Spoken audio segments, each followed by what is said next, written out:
Otep à tous, bienvenue sur la chaîne des panafricanistes par essence, par conviction et par excellence. Celle des citoyens kémites par nécessité et obligation de combat. Nous sommes une chaîne qui n'est guidée que par nos ancêtres et rien que par les ancêtres qui appartiennent à l'égrégore du monde noir. Par conséquent, nous ne croyons en aucun Dieu venu de l'étranger. Toutefois, cette vidéo n'est aucunement destinée à inciter à la haine ou à la violence, car nous menons un combat qui est d'abord et avant tout spirituel, intellectuel et démocratique. Ensuite, il est politique, géopolitique et géostratégique contre l'impérialisme, le colonialisme, le néocolonialisme et l'endocolona, qui sont tous qualifiés de crimes contre l'humanité. Nous menons ce combat sur la base du principe fondamental que nous avons hérité de nos ancêtres kémites, qui est celui de la Mahat, c'est-à-dire solidarité, vérité et justice. Vous êtes donc en droit de connaître la vérité et nous avons l'obligation de vous dire la vérité, rien que la vérité, afin que justice soit rendue au continent africain. Et ça, c'est notre modeste contribution dans cette noble lutte en faveur de la souveraineté, la dignité, la solidarité et l'unité africaine. C'est exactement ça que nous appelons le panafricanisme. Bien-aimés frères et sœurs, le Premier ministre irakien demande le départ des soldats français dans son pays. Écoutez, je reprends. Le Premier ministre de l'Irak, celui qui est là actuellement, le Premier ministre, là, il demande à ce que les Américains puissent quitter son pays. Il expulse, en quelque sorte, les militaires américains de son pays. Maintenant, posez-moi la question de savoir pourquoi. Eh oui, depuis qu'ils sont là, depuis l'époque de George Bush, jusqu'à maintenant, la seule chose qu'ils font, c'est piller le pétrole, détruire, tuer les Iraniens qui viennent en Iran, en Irak plutôt. Donald Trump, le président américain que j'apprécie le mieux, le plus, celui pour lequel j'ai voté.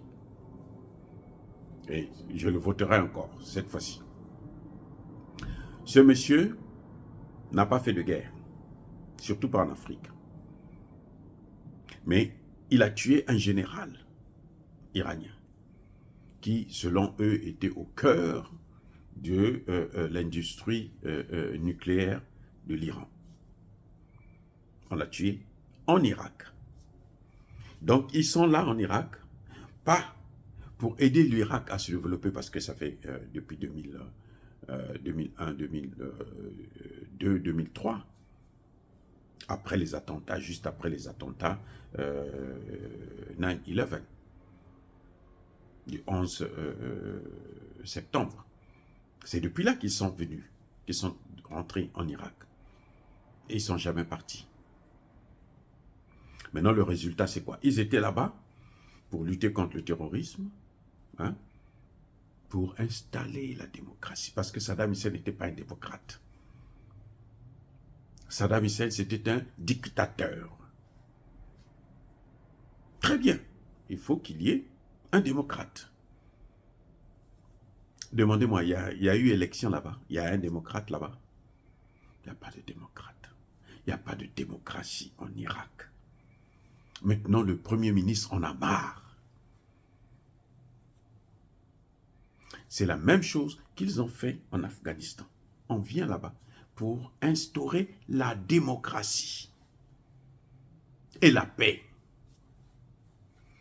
Maintenant, là, ce sont les talibans qui sont en train d'instaurer la paix et le développement.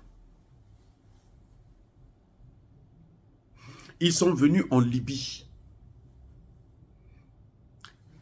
Kadhafi était un dictateur.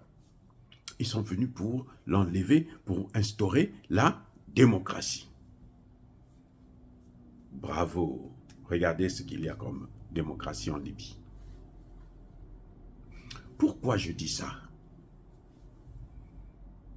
C'est pour dire au Niger que tant que vous aurez cette base ces bases, parce qu'il y en a 3, les bases militaires américaines là-bas. Vous avez chassé les Français, très bien, tant mieux. Nous sommes d'accord, nous sommes contents. On se réjouit pour ça. Mais ceux qui sont là, ils sont plus dangereux que les Français. Si les Français étaient nuisibles, les autres là sont 2 fois plus nuisibles. Donc, en chassant les Français et en laissant les Américains sur place, eh ben, on ne fait absolument rien. Au contraire. Ils ne sont pas là pour vous aider à vous... Mais attendez, quel est l'intérêt des puissances occidentales de laisser, de voir les pays africains se développer? Quel est leur intérêt? Faire la concurrence avec eux sur le plan des matières premières, l'industrialisation et autres. Alors qu'eux, ils n'ont pas de matières premières, ils viennent prendre les matières premières chez nous. C'est ce qui les développe. C'est ce qui les a développés et c'est ce qui les maintient en position de domination, en position supérieure. Quel est l'intérêt qu'ils ont de nous voir nous développer? Aucun. Eh oui. Regardez au Congo démocratique, il nous avait dit, si vous vous débarrassez de Mobutu, vous allez vous développer. Ils ont aidé les Rwandais. Les Rwandais ont aidé Kabila, le père, pour rentrer au Congo. Regardez jusqu'à aujourd'hui. On compte plus de 15 millions de morts. Alors, y a-t-il la paix? Y a-t-il la démocratie? Ce que vous avez vu là, avec Tshisekedi là, c'est un semblant de démocratie. C'est pas ça la vraie démocratie. La démocratie, c'est faire la volonté d'un peuple. Mais ce n'est pas imposer sa volonté à un peuple. Je vous dis ça encore, c'est pour vous dire que si Touadéra ne se rétracte pas, ne revient pas sur sa décision d'accueillir les militaires américains au Centrafrique, je parie avec vous que d'ici quelques temps, d'ici quelques années, le Centrafrique va encore sombrer. C'est leur spécialité. Qui a détruit la Somalie? Mais c'est bien les mêmes. La Somalie que vous voyez là, ce sont eux. Aujourd'hui, il y a une partie de la Somalie qui demande son indépendance. Somaliland veut son indépendance. Vous allez faire quoi? Et parce que là-bas, il y a plus de paix. À cause de qui? Les mêmes, les Américains. Je ne connais pas un seul pays, notamment en Afrique, qui a été développé par les Américains. Même en Amérique. Regardez l'Amérique là. Citez-moi, quel est le pays qui a avancé là? Argentine, Colombie, il y a quoi? Il n'y a que la drogue. En Amérique latine, il n'y a que la drogue. Il n'y a pas de développement. Et pourtant, c'est la chasse gardée des Américains. Leur chasse gardée, là, ne s'est pas développée. Ce n'est pas en Afrique qu'ils viendront développer, quand même. Soyons sérieux. Ou nous réfléchissons, ou nous ne réfléchissons pas. Et on ne peut pas continuer à être ridicule.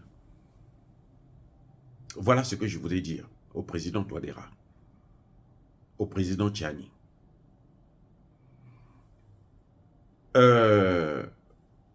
L'avantage avec le Niger, pour l'instant, on peut mettre un bémol. Parce que le gouvernement a déjà décidé qu'il faut renégocier. On va remettre à plat tout ce qui est accord militaire. Donc, présence militaire. Donc là, nous sommes d'accord. Parce que on veut que ça se passe de façon légale. Puisqu'ils sont venus avec un contrat de Bazoum et Issoufou, maintenant il faut qu'il y ait un autre contrat qui les fait partir. Très bien. Mais il faut le faire le plus rapidement possible. Et il n'y a pas de pitié pour ça. Entre États, il n'y a pas d'amitié, il n'y a que des intérêts. Ce qui est important pour le Niger, ce n'est pas une base militaire américaine des drones, mais ce sont les acteurs économiques, comme l'a dit le Premier ministre Lamine Zeï. Et moi, je suis d'accord à 100% sur cette thèse du Premier ministre Lamine Zeï. Eh oui, nous avons besoin des investisseurs, pas des mercenaires. Parce que lorsque la coopération aussi ne se fait pas avec les armes, elle se fait par la diplomatie. On s'assoit sur une table et puis on pose l'argent sur la table et on coopère. Vous avez les matières premières, vous avez l'argent, nous on a les matières premières, ok, donnez-nous l'argent, prenez les matières premières et allez-vous-en.